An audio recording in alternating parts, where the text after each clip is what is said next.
देश आजाद होने के बाद 2013 तक वक्फ का कानून चलता था, लेकिन चुनाव जीतने के लिए, तुष्टीकरण की राजनीति के लिए, वोट बैंक की राजनीति के लिए 2013 के आखिर में, आखिरी सत्र में कांग्रेस ने इतने सालों तक चल रहे वक्फ के कानून में आनन फानन संशोधन कर दिया ताकि चुनाव में वोट पा सके। वोट बैंक को खुश करने के लिए इस कानून को ऐसा बना दिया कि बाबा साहब आंबेडकर के संविधान की ऐसी की तैसी संविधान से ऊपर कर दिया। ये बाबा साहब का सबसे बड़ा अपमान का काम था।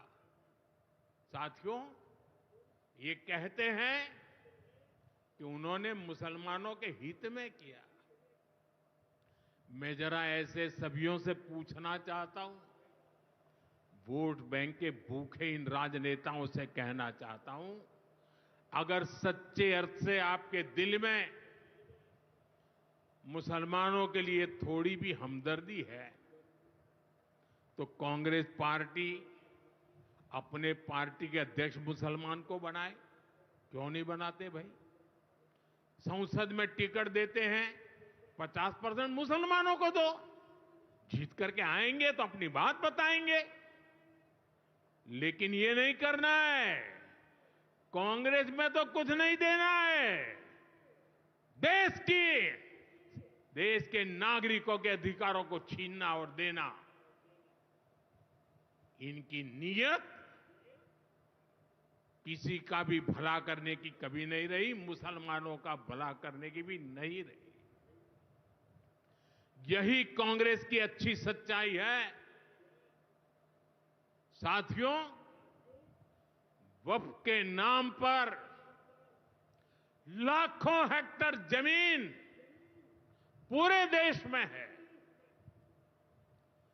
इस जमीन, इस प्रॉपर्टी से गरीब का, बेसहारा महिलाओं बच्चों का भला होना चाहिए था। और आज ईमानदारी से उसका उपयोग हुआ होता तो मेरे मुसलमान नौजवानों को साइकिल के पंक्चर बना करके जिंदगी नहीं गुजारनी पड़ती। लेकिन इससे मुट्ठी भर भू माफिया का कोई भला हुआ। पसमानदा मुस्लिम इस समाज को कोई फायदा नहीं हुआ। और ये भूमाफिया किसकी जमीन लूट रहे थे? ये दलित की जमीन लूट रहे थे, पिछड़ों की जमीन लूट रहे थे, आदिवासी की जमीन लूट रहे थे, विधवा महिलाओं की संपत्ति लूट रहे थे। सैकड़ों विधवा मुस्लिम महिलाओं ने भारत सरकार को चिट्ठी लिखी, तब जाके कानून की चर्चा आई है। वक्फ कानून में बदलाव के बाद अब ये गरीबों से जो लूटा जा रहा है वो बंद होने वाला है।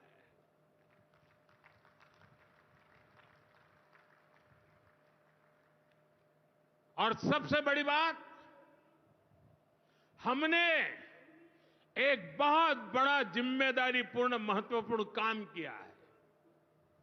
हमने इस वक्फ कानून में एक और प्रावधान किया है। अब नए कानून के तहत, वक्फ के कानून के तहत किसी भी आदिवासी की जमीन को हिंदुस्तान के किसी भी कोने में, आदिवासी की जमीन को, उसके घर को, उसकी संपत्ति को ये वक्फ बोर्ड हाथ भी नहीं लगा पाएगा।